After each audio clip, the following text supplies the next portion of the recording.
Welcome to CosmoFactory, a podcast by CosmoProf Worldwide Bologna, where we explore the entire cosmetics, personal care, and fragrance industry supply chain.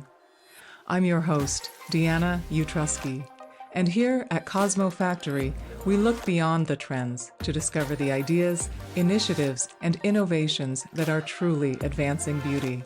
Let's get started. This episode is about the growth of the African beauty industry.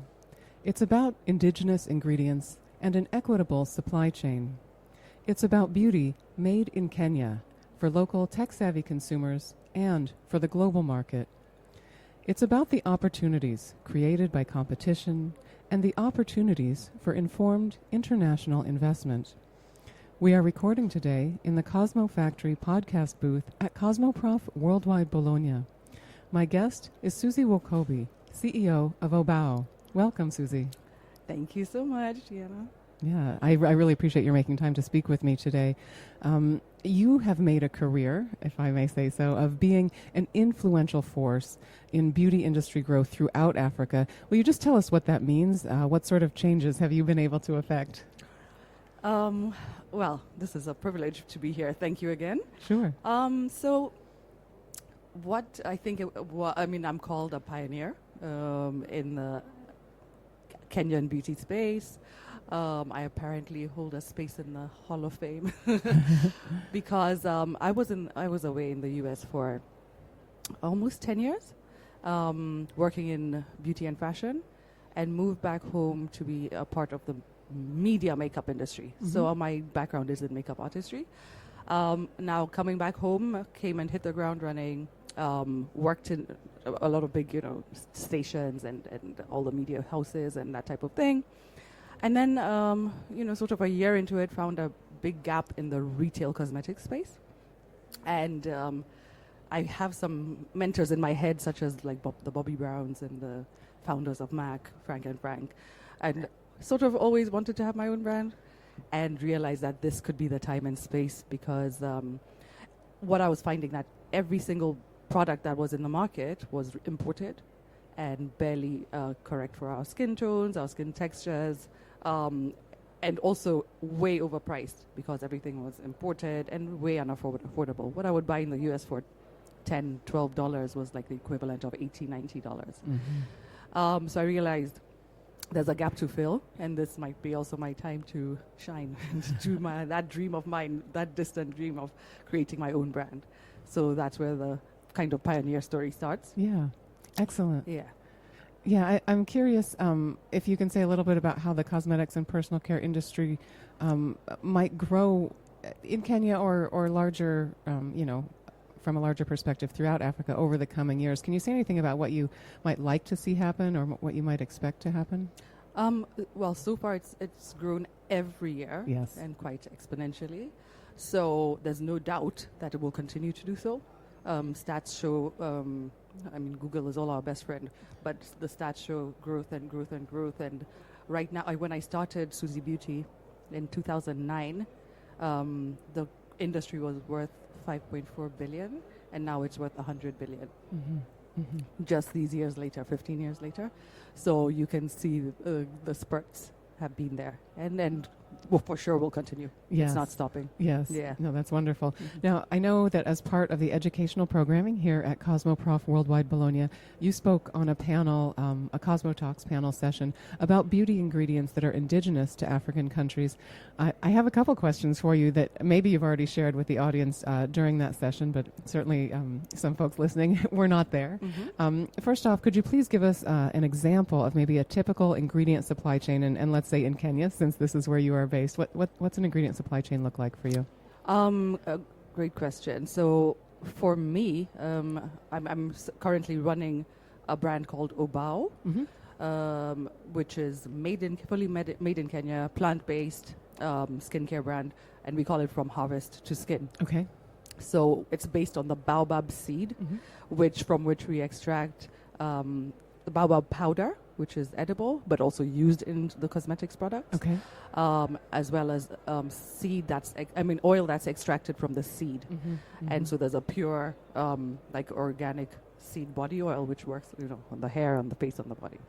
So the cycle is the harvest, dealing with the farmers, getting the right time of year to harvest the correct fruit that can actually be used, and then bringing it to factory, which is in a different part of the country, extracting all that we need for the cosmetics to be created, or the powder. We also have an edible powder. So now separating the ingredients accordingly, and then everything else that's may be added. So like the seed oil is fully only, nothing is added to it. Yes, it's a single ingredient product. Yes, exactly. But like the serums or the moisturizers or the cleansers, we add maybe some essential oils, no chemicals, of course. And so that's that's where the whole cycle comes. And then there's the impact story, because we deal with the farmers themselves, enriching their lives and their families' lives. So the impact is definitely there. The sustainability level comes in even with the packaging. We have no plastic film on the boxes, so that can it disintegrates. So that's right. And then for now we mostly sell in Kenya. But definitely looking to expand to different parts of the continent and outside. In Europe, our sort of main shareholder is out of Austria, and they already carry the powder and the oil, and it's used out there. So it's already some expansion here and there. Excellent. And in London as well. Yeah, no, fantastic. A couple notes, for my friends in cosmetic science listening, when you say you don't add chemicals, I presume you mean you're not adding what we would think of as maybe chemicals of concern. Certainly, pretty much everything is chemical. No chemicals of concern. Yeah. But, like what we would add is like essential oils. The most we do have a proprietary ingredient that we have to add some alcohol into it. Sure. But that's, I think, the extent of it, because we keep it as natural as possible. Excellent. And the other note, just as a reminder, and maybe you can say a bit about this, baobab is a tree. It's a huge tree, up to 500 to 2,000 years old. Yeah. The minimum that we extract from is a 500-year-old tree.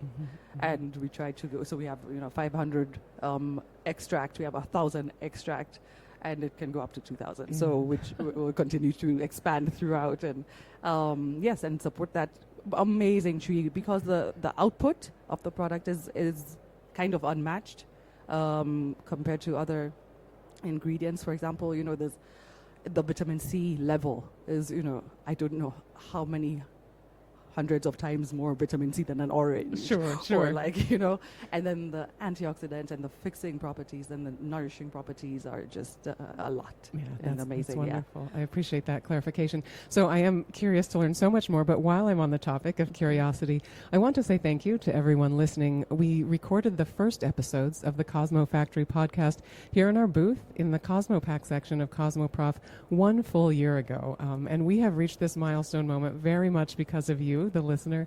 I thank all of you for listening and for your curiosity and what I would call your openness to learn about the ideas and innovations that are shaping the cosmetics industry. CosmoFactory is truly a global community, and it means so much that you make time every week to listen, to connect with your peers, and to stay engaged with the future of beauty. Let me continue the conversation with you, Suzie. Maybe you can quench a bit of our curiosity. Will you tell us how in Kenya farmers, processors, and beauty makers are collaborating? You've shared with us a picture of the supply chain, but maybe share a bit about the collaboration and how it can ensure that the supply chain grows in a way that's sustainable, ethical, equitable. So it's up to us as brand owners or company owners to make sure that what we're promising is true, and the impact that we hope to have actually happens. There's, of course, things go wrong here and there, and there's some corruption levels and whatever that we have to dissipate. So even if we have to move from one area, where we harvest from is about 300 kilometers around. Okay. So if one area is going bad, or even maybe the harvest is not going to work that time. So just surrounding ourselves around where it actually is working. Right, and this isn't unusual with folks who work with natural ingredients. There are multiple sources, right? Exactly, or locations, exactly, right? exactly. Yes. And so even the one area in Kenya that we source from, there's still many others around, further down in the coast and that type of thing that we haven't even ventured into, which we can and, eventually will. Right. Because maybe the more the merrier. And also what harvest we can get from there could be different from this side. Mm-hmm. And then it's about also education, showing them how to improve the yields. Sure. And also there's a little project that was had a few years ago to show them how to even produce more than just the baobab. For example, ashwagandha. Mm-hmm. We brought the seeds for them to try to grow, so that we can also now use that in our different products, because we do. Yes, So why get it from somewhere else? We can get it from the same farm. Mm-hmm. Mm-hmm. And then even also educating, maybe the men are the farmers, so making sure even that, like, their wives and children's livelihoods are sustained, Mm-hmm. and monitoring that in a way that it's not being misused. Mm-hmm. So yes, people on the ground, of course, we have to go back and forth and make sure that what we're saying is real and what we ask them to do actually happens. Mm-hmm. Yeah. Mm-hmm. No, perfect. So monitoring. Yeah, no, that makes sense, and certainly I hear that from folks in other countries around the world who are working with natural harvest, as it were. Yes. I would like to move on to the topic of digital technology. And if we generalize, I think it's fair to say that the global beauty industry and the global tech industry are not truly global in terms of racial and cultural inclusivity. When we look at clinical testing and product development, for instance, ingredient makers and brands often don't gather data that includes all hair textures or all skin tones. And something quite similar is true with digital technology. I think of something like virtual try-on, for example. This tech relies on computer vision, it relies on artificial intelligence, real-time image processing. All of these technologies, as they've been developed thus far, and these technologies are less accurate for people, especially for women with darker skin tones. When you and I spoke before the podcast, you told me that besides the brand O'Bao, where you're currently serving as CEO, you've also founded a brand for Gen Z and Millennials called SB Dada. And for this brand, you're building virtual try-on technology that will be used to help create product and to help create community. I would like to hear your thoughts on the importance of developing your own technology. Why it was important to us, and it's still under development because it's kind of complicated, is so our option was to license it out. I was insistent on the virtual try-on situation because I'm trying to do as much sales online as possible. My target audience lives on tech, so I want them to be able to shop makeup on their tech because that's where they live. The kids are walking through the mall, passing the different stores, yet shopping on Instagram for home delivery on other things, So it's not something to not be ignored.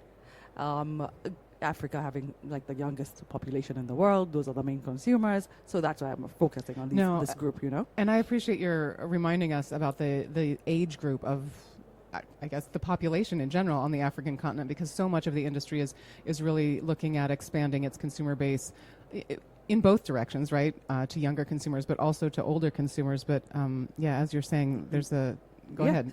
Kenya's average age is 19. Yes. 19.7 to be exact. So it's like such a no-brainer to cater to, what was like an 8-year-old girl's birthday party used to be a jumping castle. Now it's a makeup party or a spa party. So all this can't be ignored. So I created a product for them. Now, with the tech also, so I'm trying to do 70% of sales online. How can I do that? So that's where the virtual try-on comes in. So, put your face on, hit buy based on what you love.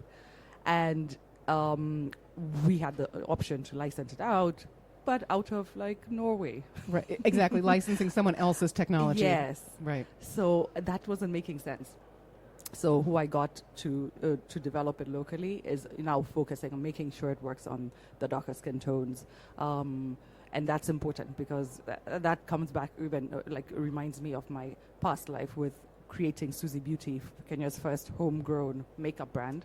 It was the first time that somebody created makeup for the African woman by an African woman to fit our skin tones and textures. So that's that, past life, and the continuation of that is with this VR, AR, tech, now created to cater directly to our skin tones, which are very, very particular. Yeah. No, that's fantastic to hear. So, in my imagination now, you will have some very unique facial data, and very, very much required, necessary, I should say. I'm wondering if Kenyan beauty tech then has real potential to make the global cosmetics and personal care industry more inclusive. Yes.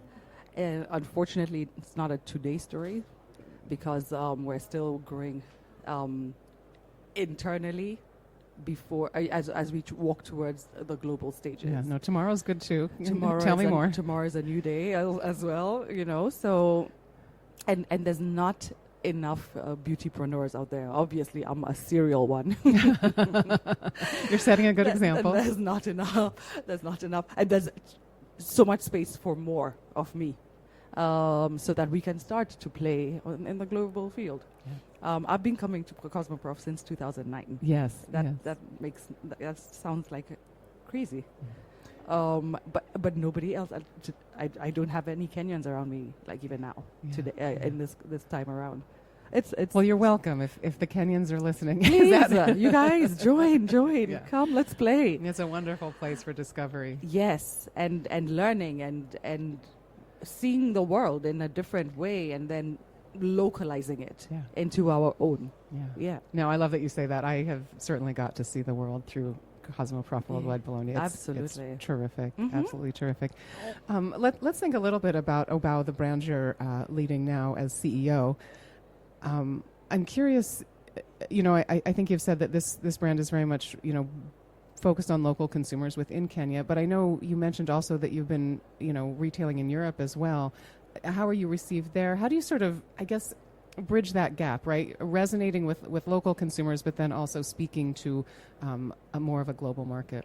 So what's great about the product is it literally will work on anybody, any skin tone.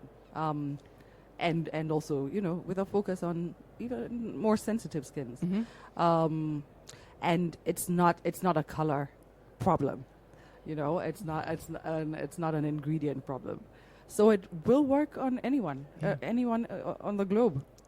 So, well, fortunately, we have partners in Austria who have taken the product with them to try and to test it in the market. So well received that George, my partner, has to keep coming back and taking stuff back with him. So we haven't sort of officially started exporting in the right. It's just like trial, and it's well received. So now we're actually ready to see how we can expand production in order to cater to more markets such as that, because that's obvious. I mean, we have partners there, so that works immediately. But we have requests from the U.S. We have requests from we're dealing with a spa in Mauritius, like that type of thing. So there's interest as we expand. So where I came in, even into the brand, is to expand market reach and penetration. Sure. So we're still working on that, even on a local level. So our production now has upped. And then now when we start to expand further, it has to up more. And what does that mean for the harvest? What does that mean for the, for our raw materials?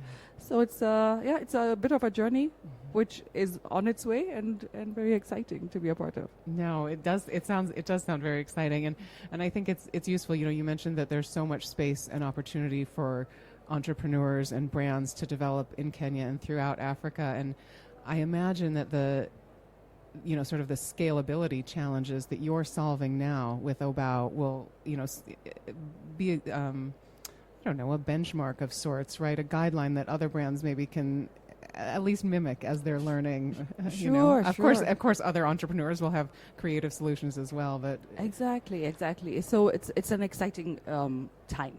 Let's give that to in Africa. What we have also the advantage of is that we don't have a lot. As much as the market seems saturated, it's not. It's so not. A lot of international brands have been flocking in through the years, and there's very few locally grown brands. When I started Suzie Beauty, I had no local competition. I was just years ago. Now there's a few smaller local brands that have sprouted up, and they're thriving in their own little ways. And because we don't, how you in the US or in Europe, there's so much. We don't have so much. That's why there's so much space. Anyone who lands in the country is like, oh my God, that's an opportunity. There's that opportunity. We can do this. Why don't we do this? How they did that over there? And it's so fun to watch because they're like, oh, but then also we also. Yeah. So we're in that space, and then I say Africa is not the next frontier; it is the frontier. I love it. So because we're so ready for to receive and get great stuff, and it comes to fashion as well. It's all realms. Yeah. No, that's wonderful to hear. We started our conversation talking about growth in the African beauty industry, and certainly, you're very much speaking to that now. But it's no secret that growth does require capital. What would you like to say about the importance and opportunity, particularly for international investment here? Of course, there is so much opportunity because, I'll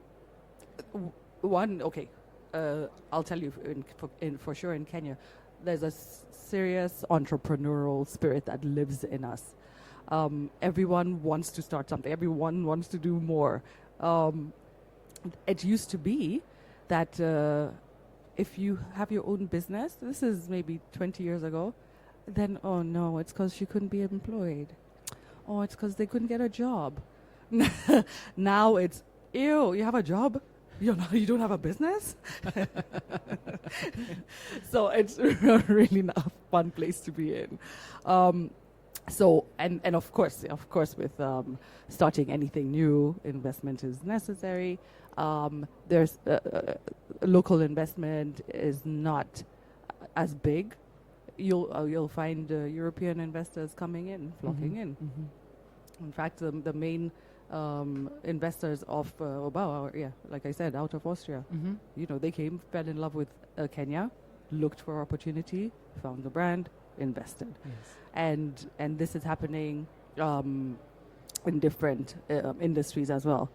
And we're open to them. We're open, ready, willing, able.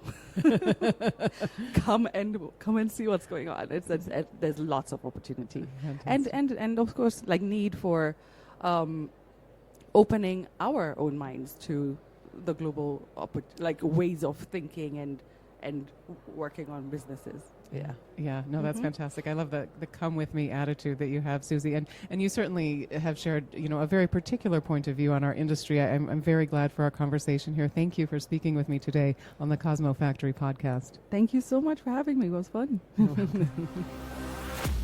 Thank you so much for listening. If you find the CosmoFactory podcast useful, please take a moment to leave us a 5-star review and share your thoughts so even more cosmetic industry professionals can discover the CosmoFactory. I'm Deanna Utrusky. Please join me again next Tuesday for a new episode of the CosmoFactory podcast.